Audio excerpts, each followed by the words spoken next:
Disclaimer: This video contains clips from movies that are used for the purpose of review, commentary, and education. All rights belong to the original creators and production companies. This video follows fair use guidelines. Film की starting एक ऐसे शहर से होती है जहां पर अमीर और गरीब लोग एक साथ तो रहते हैं, लेकिन अमीर लोग गरीब लोगों का बिल्कुल साथ नहीं देते। उनके काफी हाई स्टैंडर्ड्स हैं और वो गरीबों को कुछ भी नहीं समझते। ये मूवी इसी शहर में रहने वाले एक आदमी आर्थर पर बेस्ड है। वो अपनी मदर के साथ रहा करता था। उसे कॉमेडी बहुत पसंद थी और उसका दिल चाहता था कि वो एक दिन बहुत बड़ा कॉमेडियन बने। उसका आइडल एक आदमी था जो कि बहुत बड़े कॉमेडी शो को होस्ट करता था। वो कहता था कि मैं भी एक दिन उनके शो में उनके साथ खड़ा हूंगा। वो इसके लिए बहुत मेहनत किया करता था। फिर एक दिन हम आर्थर को देखते हैं जो कि किसी कंपनी की एडवर्टाइजमेंट के लिए एक साइन बोर्ड लेकर एक रोड पर खड़ा होता है कि कुछ शरारती बच्चे वहां पर आते हैं और उसे बहुत तंग करके उसका साइन बोर्ड छीन कर भाग जाते हैं। आर्थर यहां पर जोकर बना होता है। वो उन बच्चों के पीछे भागता है ताकि अपना साइन बोर्ड ले सके, लेकिन वो बच्चे उसे बहुत भगाते हैं और वही साइन बोर्ड उसके मुंह पर मारते हैं, जिससे वो साइन बोर्ड टूट जाता है और उसके बाद फिर वो आर्थर को भी बहुत बुरी तरह मारते हैं। आर्थर काफी हर्ट होता है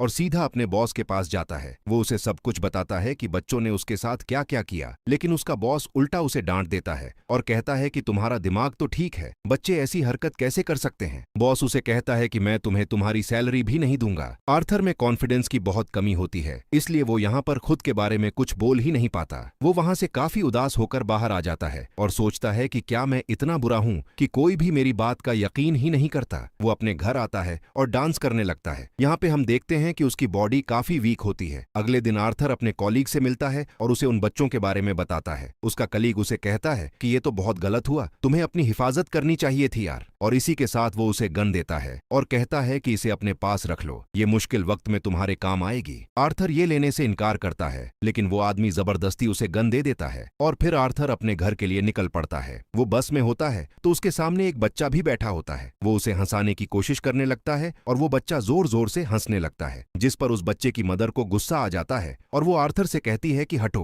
परेशान मत करो हमें। लेकिन इस बात पर आर्थर हंसने लगता है। इनफैक्ट हमें बताया जाता है कि आर्थर को कोई सीरियस साइकोलॉजिकल इश्यू होता है और वो अपनी हंसी को कंट्रोल ही नहीं कर पाता। उसे कहीं पर भी हंसी आ जाती है। वो बस में बैठी हुई उस लेडी को एक कार्ड देता है जिसमें उसकी डिजीज के बारे में सब कुछ लिखा होता है। वो घर आता है और अपनी मेडिसिन लेने लगता है। इनफैक्ट वो गरीब था और ये दवाई बहुत एक्सपेंसिव थी, तो वो गवर्नमेंट के बनाए गए मेडिकल सेंटर से ये दवाई फ्री लेता था। वो एक दिन अपनी साइकेट्रिस्ट के पास जाता है। वो उसे कहती है कि मुझे अपनी डायरी दिखाओ कि तुम क्या क्या लिखते रहे हो। जैसे ही वो उसकी डायरी खोलती है, उसमें ये लिखा होता है कि मैं उस तरह नहीं मरना चाहता जिस तरह बुरी तरह से मैंने जिंदगी गुजारी है। फिर आर्थर वहां से अपने घर जाता है तो उसकी मदर उससे पूछती है कि क्या थॉमस की तरफ से कोई लेटर आया, तो आर्थर कहता है कि नहीं, आज भी नहीं। इनफैक्ट थॉमस इस मूवी में बहुत ज्यादा रिच बिजनेसमैन दिखाया गया है और लोग उससे बहुत डरते हैं। उसकी माँ उसे कहती है कि अगर उसको हमारी हालत के बारे में पता चलेगा तो वो हमारी हेल्प जरूर करेगा। अगले दिन जब वो बाहर जाता है तो वापसी पर आते हुए रास्ते में उसे एक सिंगल मदर मिलती है जिसके साथ एक छोटी सी बेटी भी होती है। वो आर्थर को काफी अच्छी लगने लगती है, लेकिन वो अपने घर आ जाता है। यहाँ उसकी मदर उससे फिर उसी लेटर के बारे में पूछती है, तो आर्थर कहता है आपका क्या लेना देना है उससे, वो हमारी मदद नहीं करेगा। अगले दिन हम देखते हैं कि वो सिंगल लड़की आर्थर के घर पर आती है। वो उसे कहती है कि मैं कुछ टाइम से नोट कर रही हूँ कि तुम मेरा पीछा कर रहे हो, जिस पर आर्थर उसे कहता है कि हाँ, तुम मुझे अच्छी लगी हो। तो इस पर वो लड़की हंसने लगती है और जल्दी उन दोनों में दोस्ती हो जाती है। आर्थर को एक और जगह से जोकर की ऑफर आती है। वो एक चिल्ड्रन हॉस्पिटल होता है और जब आर्थर वहां पर जाकर डांस कर रहा होता है तो उसकी पॉकेट से वही गन बाहर आकर गिरती है। सब बच्चे डर जाते हैं और स्टाफ हैरान होता है कि इसके पास गन क्या कर रही है। ये बात फैलती है और उसे इस जॉब से भी निकाल दिया जाता है। वो अपने बॉस को कॉल करता है कि ये तो सिर्फ एक टॉय गन है, तो उसका बॉस उसे कहता है कि झूठ मत बोलो, मुझे तुम्हारे कलीग ने सब कुछ बता दिया है कि तुमने खुद उससे गन ली। यहाँ पर आर्थर का दिल दोबारा से बहुत दुखता है कि उसके कलीग ने तो उसे जबरदस्ती ये गन दी थी। फिर हम देखते हैं कि आर्थर ट्रेन में घर जा रहा होता है और वहां पर 3 बिजनेसमैन भी होते हैं जो कि थॉमस वेन के ही आदमी थे। वो ट्रेन में बैठी हुई एक लड़की को छेड़ रहे होते हैं। आर्थर को यहाँ पर अपने मेंटल डिसऑर्डर की वजह से हंसी आने लगती है और वो तीनों आदमी समझते हैं कि वो हम पर हंस रहा है। वो उसे बहुत मारते हैं, इतना मारते हैं कि उसके मुंह से खून आने लगता है। आर्थर उन्हें अपना मसला बताने की कोशिश कर रहा था, लेकिन वो तीनों उसकी एक नहीं सुनते। आर्थर को उन तीनों पर गुस्सा आ जाता है और वो अपनी गन निकालकर उन तीनों को शूट कर देता है। वो वहां से ये सोचकर भाग जाता है कि मैंने 3 लोगों का कत्ल किया है। वो खुद को एक बाथरूम में लॉक कर लेता है। पहले तो वो डर रहा था, लेकिन यहाँ पर अचानक से वो डांस करने लगता है। ऐसे लग रहा था जैसे अब उसे कोई रिग्रेट नहीं और वो काफी सुकून खून में भी था। आर्थर घर आता है तो टीवी पर न्यूज चल रही होती है जिसमें थॉमस बोल रहा होता है। वो कहता है कि जिन 3 लोगों का कत्ल हुआ वो मेरे आदमी थे और उन्हें किसी जोकर ने मारा। लेकिन यहाँ पर गरीब लोग उन तीनों की डेथ का अफसोस करने की बजाय जोकर्स का साथ दे रहे होते हैं, क्योंकि वो सब जोकर्स के रूप में ही अमीर लोगों के खिलाफ स्ट्राइक कर रहे होते हैं। वहां से आर्थर अपनी साइकेट्रिस्ट के पास जाता है तो वो उसे बताती है कि हम आज आखिरी बार मिल रहे हैं, क्योंकि गवर्नमेंट ने हमें फंड्स देना बंद कर दिया है और अब के बाद मैं आपका फ्री इलाज नहीं कर सकती। आर्थर दोबारा से काफी टूट जाता है और उदास होकर वहां से बाहर आ जाता है। फिर हम आर्थर को देखते हैं जो कि एक कॉमेडी शो में लोगों को हंसाने की कोशिश कर रहा होता है, लेकिन वो ऐसा कर नहीं पाता और परेशानी में उसे जोर जोर से हंसी आने लगती है। इस वजह से उसका शो खराब हो जाता है और वो घर आ जाता है। घर आने पर उसकी मॉम उसे कहती है कि बेटा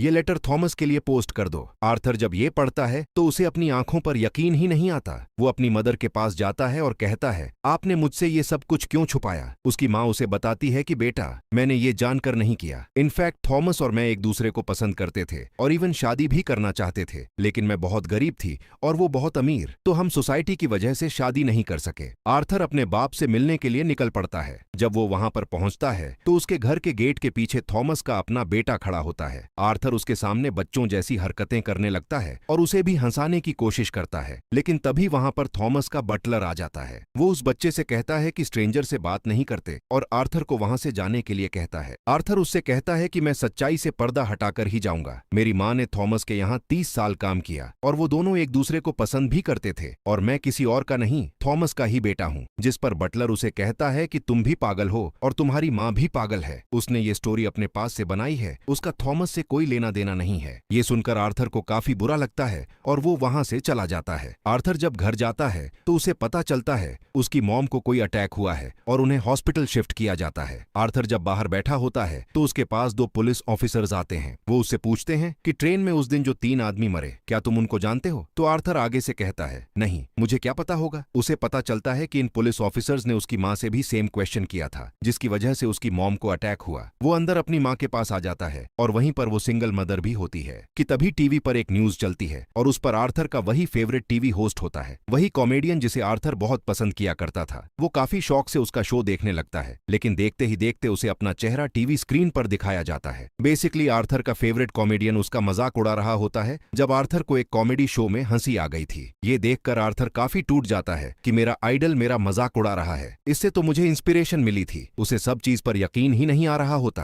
आर्थर घर आता है तो न्यूज चल रही होती है कि शहर के हालात काफी खराब हो गए हैं। गरीब लोग जोकर्स का मास्क पहने सड़कों पर निकल आए हैं और अमीर लोगों के खिलाफ स्ट्राइक कर रहे हैं। इन लोगों में अब बहुत दुश्मनी बढ़ गई है और ये सारे के सारे थॉमस के खिलाफ हैं। आर्थर ये देखकर काफी खुश होता है कि वो सब के सब लोग जोकर बने हुए थे, यानी क्लाउन्स बने हुए थे। उसे लगता है कि पहली बार उसकी किसी ने तारीफ की हो। अब जहां पर वो गरीब लोग स्ट्राइक कर रहे थे वो एक थिएटर था। उस थिएटर के अंदर अमीर लोग एक मूवी देख रहे थे और वहां पर थॉमस भी था। उस स्ट्राइक को रोकने के लिए पुलिस वहां पर आ जाती है और उन्हें मना करती है। हर तरफ हलचल मच जाती है और इस चीज का फायदा उठाते हुए आर्थर उस थिएटर के अंदर चला जाता है। वो थिएटर के वॉशरूम में जाता है जहां पर थॉमस भी आया था। आर्थर उसके पास जाता है और पोलाइटली कहता है कि मैं आपका बेटा हूँ, मेरी माँ और आप एक साथ हुआ करते थे, याद करें। थॉमस उससे कहता है कि मैं इस नाम की किसी औरत को नहीं जानता और उसे जोरदार मुक्का मारता है, यानी पंच करता है, जिससे उसकी नाक से बहुत खून आने लगता है। आर्थर घर चला जाता है और कुछ टाइम बाद उसे पुलिस की कॉल आती है। वो इनफैक्ट आर्थर से भी इन्वेस्टिगेशन करना चाहते थे उस दिन के बारे में जब उन 3 आदमियों का कत्ल हुआ था। और तभी आर्थर को यह भी पता चलता है कि जो उसका फेवरेट कॉमेडियन था उसने आर्थर को अपने शो में बुलाया है। इनफैक्ट उसने आर्थर की जो क्लिप अपने शो में चलाई थी उसकी वजह से उसके शो की रेटिंग काफी बढ़ गई थी, क्योंकि लोगों ने उसको पसंद किया था। वो बहुत खुश हो जाता है और तैयार होकर वहां पर जाने के लिए निकल जाता है, लेकिन उसे याद आता है कि थॉमस के बटलर ने कहा था कि मेरी माँ पागल है। तो वो उस मेंटल हॉस्पिटल पर जाता है जहां पर उसकी माँ का कभी इलाज हुआ था। वो उन लोगों से अपनी माँ की फाइल मांगता है। वो वहां से वो फाइल चुरा कर भाग जाता है। उसमें लिखा हुआ था कि आर्थर की माँ का किसी और के साथ रिलेशन था। वो उसे बहुत ज्यादा फिजिकली अब्यूज किया करता था, मारा करता था, और इसी दौरान आर्थर के सर पर भी चोट आई थी, जिसकी वजह से वो आज इस डिजीज का शिकार है। वो वहां से सीधा अपनी दोस्त यानी उसी सिंगल मदर के पास जाता जाता है। लेकिन हमें यहाँ पर पता चलता है कि वो तो थी ही नहीं, वो असल में सिर्फ और सिर्फ उसकी इमेजिनेशन में थी और उसको उसके विजन्स आया करते थे। आर्थर अपनी माँ के झूठ की वजह से काफी परेशान होता है। वो हॉस्पिटल जाता है और पिल्लों से अपनी माँ को मार देता है। घर आकर देखता है तो उसे एक पिक्चर मिलती है जिसके पीछे लिखा हुआ था कि मुझे तुम्हारी स्माइल बहुत पसंद है, जो कि थॉमस ने लिखा था और ये पिक्चर उसकी मदर की थी। यहाँ उसे एहसास होता है कि उसकी माँ झूठ नहीं बोल रही थी। वो अपना जोकर का मेकअप करने लगता है और यहाँ पर वो काफी दुखी होता है और उसे कुछ समझ नहीं आ रहा होता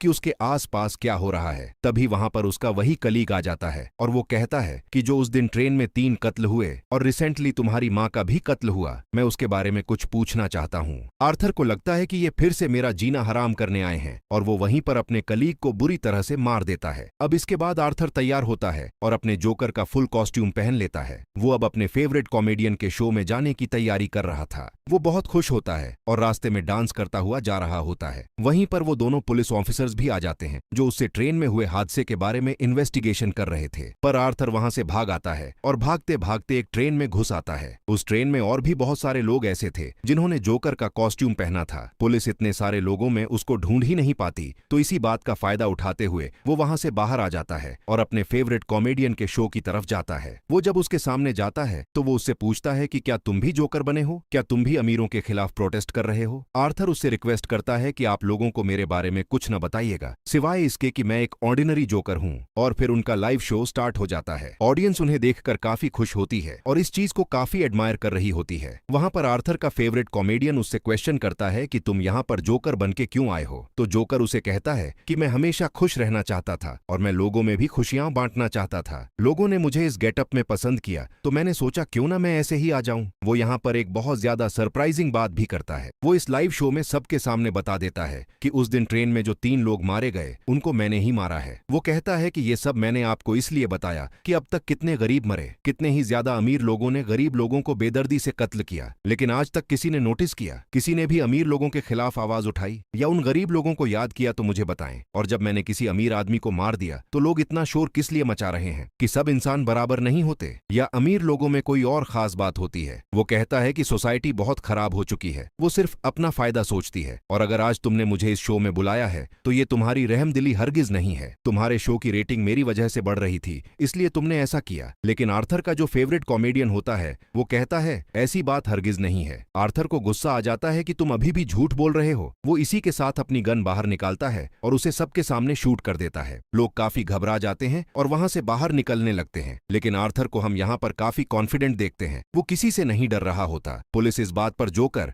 यानी आर्थर को अरेस्ट कर लेती है और अपनी गाड़ी में बिठाकर उसे वहां से दूर ले जाने लगती है। लेकिन आर्थर रास्ते में देखता है कि उसके बहुत सारे सपोर्टर्स हैं जो उसे सपोर्ट कर रहे हैं। उनमें से कुछ लोग एक एम्बुलेंस में बैठते हैं और उसकी ज्यादा सारी स्पीड करके उस पुलिस कार के साथ टक्कर कर देते हैं, जिसकी वजह से वो पुलिस कार उलट जाती है और अब जोकर बाहर आ गया था। वो उन सब लोगों में शामिल हो जाता है और उसी कार के ऊपर आकर खड़ा हो जाता है। सब लोग उसे यहाँ पर देख पा रहे थे और उसे चीयर कर रहे थे। उसके मुंह और नाक से काफी खून आ रहा था, लेकिन वो उसी खून से अपनी स्माइल बना लेता है और हाथ फैलाकर जोर जोर से हंसने लगता है। ये इनफैक्ट एक ऐसी स्माइल थी जिसके पीछे गम, तकलीफ और दुख छुपा हुआ था। वो अब उन सब लोगों का हीरो बन चुका था और वो यहाँ पे काफी खुश था कि लोग फाइनली अब उसे तारीफ कर रहे थे, उसे एप्रिशिएट कर रहे थे। दूसरी तरफ हम थॉमस को देखते हैं जो कि अपनी प्रेजेंट वाइफ और अपने बेटे के साथ ये शहर छोड़कर जा रहा होता है, लेकिन तभी साइड पे खड़ा एक जोकर उन लोगों को शूट कर देता है, लेकिन वो उनके बेटे को कुछ नहीं कहता। फिर सीन चेंज होता है और हमें आर्थर यानी जोकर एक साइकाइट्रिस्ट के पास दिखाया जाता है। वो वहां पर भी हंस रहा होता है तो वो साइकेट्रिस्ट उससे कहती है कि तुम बिना वजह क्यों हंसते रहते हो। तो आर्थर उससे कहता है कि आप इस फीलिंग को कभी नहीं समझ पाएंगी, और ये कहकर वो वहां से बाहर आ जाता है। उसके जूतों के नीचे खून लगा हुआ था, जिससे ये जाहिर होता है कि एक अच्छा इंसान कैसे किसी कातिल में बदल गया। और इस मूवी से हमें ये लेसन भी मिलता है कि जब किसी के साथ बुरा किया जाए तो वो बुरा न भी हो तो एक न एक दिन बुरा बन ही जाता है। उसे इतनी अजियत दी गई, इतना टॉर्चर किया गया कि उसके अंदर से वो फीलिंग्स ही खत्म हो गई और अब वो अपनी लाइफ से बिल्कुल सेटिस्फाई था। और इसके साथ ही ये मूवी यहीं पर एंड हो जाती है। Thank you for watching.